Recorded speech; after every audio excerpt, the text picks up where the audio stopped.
Bonjour YouTube, j'espère que vous allez bien. On se retrouve aujourd'hui pour mes vidéos de mes réceptions littéraires du mois de mars. J'ai décidé de commencer avec les albums. Comme vous pouvez voir, il y en a quand même quelques-uns et de plusieurs maisons d'édition différentes. Je vous rappelle toujours que oui, ce sont les maisons d'édition qui m'envoient les livres. Mais je ne suis pas payée pour créer du contenu avec ceux-ci. J'ai aucune obligation. Je reçois vraiment aucun argent pour le faire. C'est juste par plaisir de parler de littérature jeunesse avec vous. Donc, sans plus attendre, je vais commencer avec 3 nouveautés chez Courte Échelle.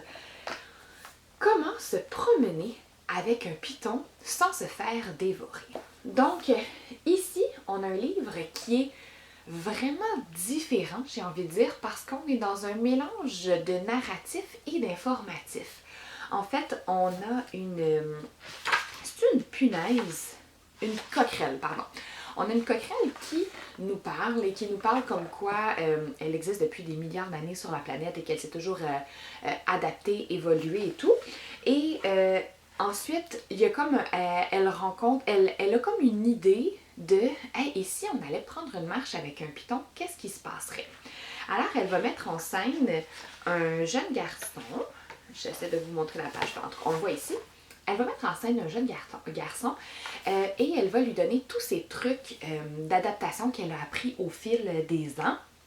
Et c'est dans l'humour, c'est toujours justement là, drôle parce que clairement on n'irait pas se promener avec un python, mais on vient en apprendre en fait beaucoup plus, oui sur la coquerelle, mais surtout sur le serpent et sur cette espèce-là, sur justement son moyen de locomotion, sur la façon qu'il dévore ses proies, sa mâchoire comme qu'il y a un os spécial pour lui permettre d'ouvrir sa mâchoire et qu'il ne mâche pas en fait, qu'il fait vraiment juste l'avaler.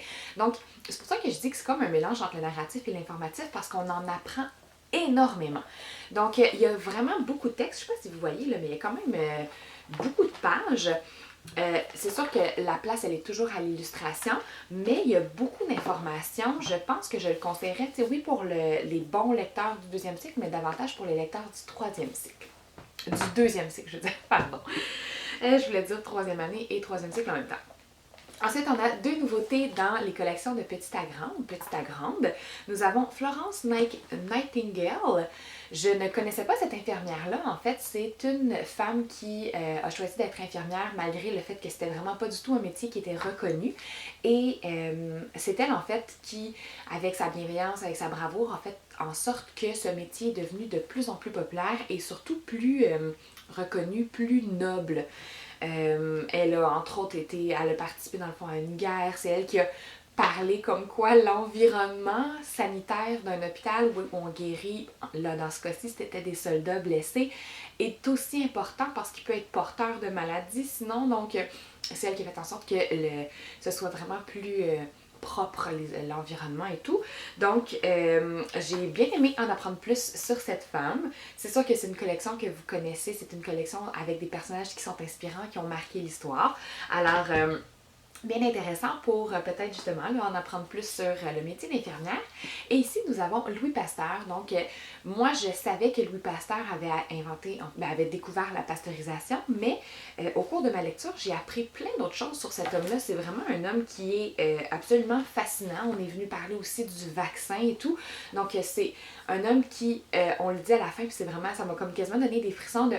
C'est fou parce que le legs qu'il a, Louis Pasteur, même après sa mort, grâce au vaccin qu'on a sauvé, on ne pourra jamais mesurer la quantité de vies qui ont été sauvées grâce à cet homme. Alors, c'est vraiment des plus inspirants et c'est tellement une belle collection, toujours dans des mots d'enfant à hauteur d'enfant. Alors, je vous la recommande fortement pour des personnages inspirants dans votre entourage. Chez La Bagnole, maintenant, nous en avons 2 nouveautés. Ici, nous avons Moi, c'est Crotte de nez, écrit par Marie Demers et illustré par Saxe. Moi, c'est crotte de nez, c'est le voyage en fait d'une crotte de nez, pas un voyage scientifique dans le corps humain, chose que je pensais que ça allait être. J'étais comme excitée de ce voyage-là, mais en fait, on est dans un voyage complètement loufoque, complètement imaginatif. Donc, du moment où l'enfant sort la crotte de nez de son nez, l'étale sur le sofa, puis là, le chat va se frotter dessus, il va être dans les poils, la maman va brosser, les poils vont être jetés à la poubelle, etc., jusqu'à ce qu'il finisse sa vie tout ratatiné, cuit au soleil et qu'il soit dans le sable. Donc là, il y a un aspect un peu qui va clairement faire réagir les enfants de comme ah, ça veut dire que quand je joue avec du sable, je joue peut-être avec des crottes de nez. Donc juste pour cette réaction-là, j'ai envie d'aller de lire cet album-là au premier cycle. C'est un album qui m'a moi-même un peu écœurée. Là. À un moment donné, on parle de rognure d'ongles et tout. Donc clairement pour un public averti, mais c'est vraiment juste drôle et je pense que les enfants, surtout les tout petits, là, c'est des mots de toilette qui vont bien les faire rire. Encore chez La Bagnole, nous avons Ma planète fait de la fièvre. C'est écrit par, je pense que c'est écrit et illustré, mais c'est le même combo qui avait fait, je cherche, c'était un album de Noël qui, sur le gaspillage, le Père Noël gaspille. Je pense que c'était ça le titre, là, je le cherche puis je le trouve pas, mais je suis pas mal sûre que c'était le Père Noël gaspille. Puis j'avais vraiment aimé parce qu'on a une belle conscience écologique, c'était drôle, c'était réfléchi. Et là, dans le fond, ma planète fait de la fièvre, c'est l'histoire d'un enfant qui va dans une marche découvrir dans le fond le centre de la Terre, si on peut dire, puis la Terre va comme rentrer dans ce tunnel-là, puis la Terre va lui parler comme quoi elle fait de la fièvre, que c'est pas la première fois qu'elle fait de la fièvre, mais qu'il y a eu des graves conséquences la dernière fois qu'elle en a fait, et que c'est pas comparable, cette dernière fois-là n'est même pas comparable à ce qui nous attend. Donc on est un peu quand même dans un livre qui est alarmiste.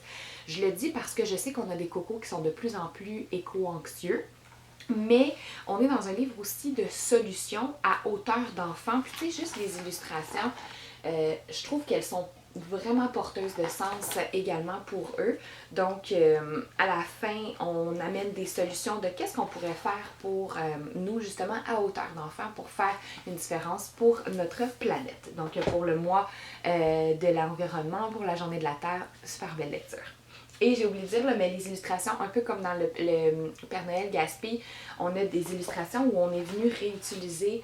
peut-être pas ici. Dans le Père Noël gaspille, on était venu réutiliser des papiers d'emballage cadeaux de Noël. Mais ici, on a quand même le même style qui se rapproche là avec genre des découpes puis du collage. Donc, c'est bien intéressant, ça fait différent aussi visuellement.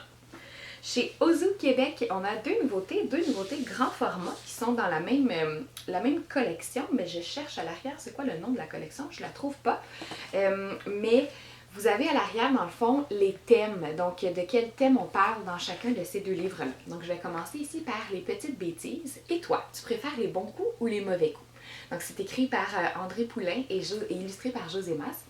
Et dans le fond, on est dans des structures de phrases répétitives et à chaque phrase, on a un dilemme, si je peux dire. Donc, mettons à l'heure du bain. Est-ce que ça serait quoi le bon coup? Tu sais, ça serait le fun avec les élèves de discuter. Ça pourrait être quoi le bon coup associé à l'heure du bain? Bien, ça serait de réellement prendre son bain puis de se laver. OK, puis ça pourrait être quoi le mauvais coup? Donc là, l'enfant fait semblant, il me semble, de se laver, puis là on voit le bain il est rempli, puis il joue autour. Je pense qu'aussi dans les bons coups, ça serait je pourrais donner un bain au chien. Puis tu sais, pour chaque situation comme ça, on a toujours le dilemme entre les deux. Donc, est-ce que tu préfères faire des dessins sur les murs en cachette, ou est-ce que tu préfères faire un dessin à ton meilleur ami, ou un dessin de craie sur le trottoir pour que tout le monde le voit. Tu sais, c'est vraiment comme toujours des petits dilemmes de bêtises, justement, ou de don de soi. Alors, je trouve que ça peut être intéressant pour le premier cycle d'avoir des belles petites discussions, tu sais, une amorce là, de discussion sur les valeurs, entre autres, là, au premier cycle. Ici, nous avons Fleur de pois et le dragon qui pue des pieds. En fait, c'est l'histoire d'une princesse qui a besoin d'un dragon pour réaliser une recette avec les petits pois. Les petits pois, c'est son aliment préféré. Et on a parallèlement une histoire d'un dragon qui a aussi les petits pois comme son aliment préféré, qui veut réaliser une recette et qui a besoin d'une princesse. Alors, vous vous doutez que leurs deux parcours vont se croiser. Et là, les deux vont tenter de savoir, est-ce que lui, c'est un réel dragon? Conjointement, le dragon lui va se demander, est-ce qu'elle, c'est une réelle princesse? On fait référence à la princesse aux petits pois en même temps, donc au conte.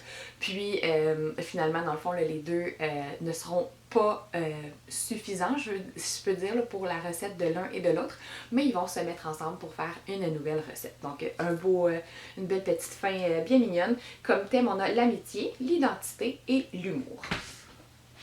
Chez Fonfon, Nous avons ici, dernière heure, la déconfiture du lièvre. J'adore déjà la couverture qui rappelle la une d'un journal.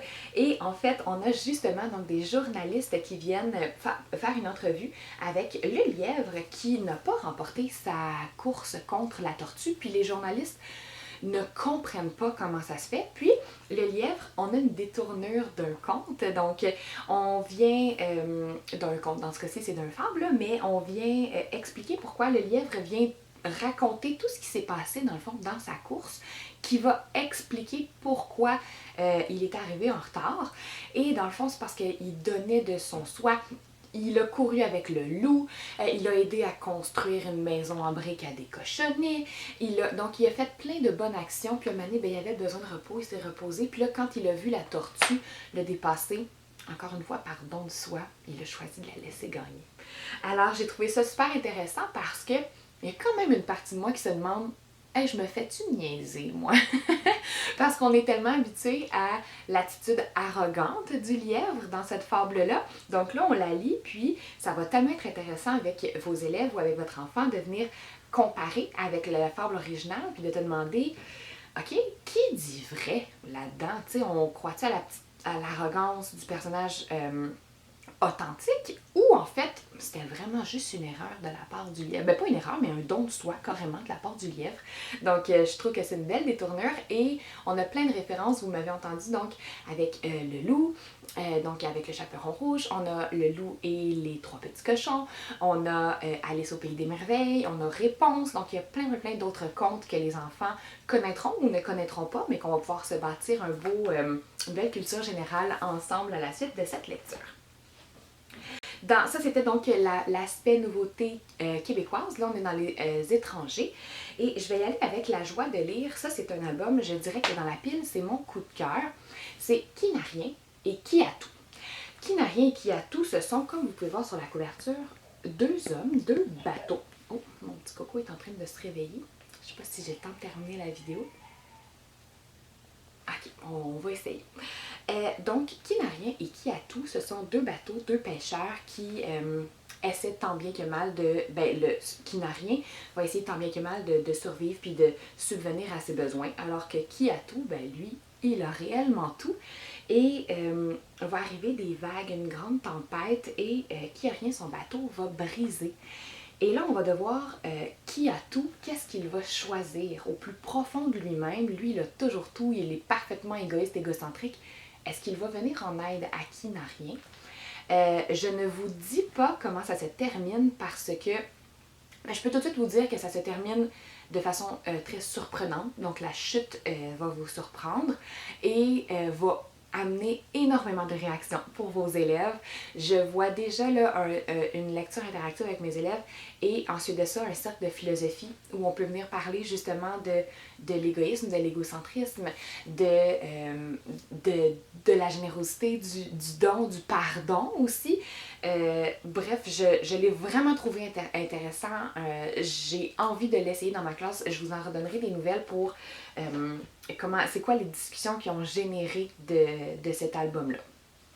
Ensuite, chez Scholastic, nous avons trois nouveautés ici de l'un des deux frères Fan, donc de Eric Fan, et illustré par Dana Seiferling. Donc ici, Festin de nuit, c'est vraiment très doucement, avec à peine de mots. On vient raconter une petite souris qui veut manger, qui a faim, de ce qu'on comprend, mais il y a une énorme place à l'interprétation.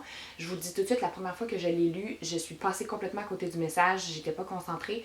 Je l'ai relu une deuxième fois, puis là, avant la vidéo, j'étais comme, ok, je suis encore comme pas sûre d'avoir réellement compris. Alors, c'est clairement une œuvre qui est plus résistante, mais tout en simplicité en même temps, peut-être parce que justement, c'est tellement trop simple qu'il nous manque des pièces d'information qu'on va devoir nous-mêmes aller chercher. Mais bref, c'est une petite souris qui a faim, qui passe le balai, qui s'occupe comme de nettoyer et elle nettoie devant la vitrine de Chouette qui est clairement une restauratrice parce qu'elle reçoit dans le fond toujours plein d'invités puis elle fait de la nourriture pour tout le monde et à la fin, dans le fond, Souris finit, c'est la fin de la nuit. Souris finit, tu sais, on a une belle aussi Oups, là, je pense que mon coco se réveille. On a une belle... On vient parler des animaux nocturnes aussi. Puis, quand le soleil se lève, tous les animaux s'en vont. Et quand la souris passe le balai, elle réalise que, bon, mais il n'y a pas personne qui a échappé de l'argent. Il n'y a pas de nourriture qui est tombée non plus. Alors, elle n'aura rien là, pour elle. Mais Chouette voit ça et elle va finalement lui faire un petit festin pour elle aussi. Ensuite, bon, mon coco a besoin de moi, je vous reviens. Ok, et je vais terminer rapidement avec ça ici à toutes les mamans. Donc mon conjoint est avec mon coco, si vous l'entendez pleurer, là, il est correct. À toutes les mamans, donc on a une ode à toutes les mamans et même au papa qui joue les rôles des mamans. Donc j'ai bien aimé ce petit clin d'œil et c'est écrit par 2 militantes de l'homoparentalité aux États-Unis. Alors une belle diversité, une belle ouverture, une belle bienveillance. C'est un bel album, j'imagine, pour en prévision de la fête des mères au mois de mai. Vous savez mon opinion, là, moi je préfère ne pas lire de ces genres d'albums-là dans ma classe parce que je trouve que c'est une fête qui est trop personnelle à mon avis. Et on finit ici avec un album documentaire sur les champignons. Donc ici, on a une jeune fille qui va se promener puis qu'elle va découvrir tout plein de champignons dans son frigo, dans sa toilette, à l'extérieur. Il y a des champignons partout. Puis on vient dans le fond en apprendre un petit peu plus sur la mycologie et sur les champignons qui nous entourent, qui sont importants aussi. Donc en sciences, ça peut être une super belle lecture également. Là, je m'excuse, ça a été rapide là, comme fin, mais j'espère que vous avez apprécié. Puis la semaine prochaine, on se retrouve pour les romans et les bandes dessinées.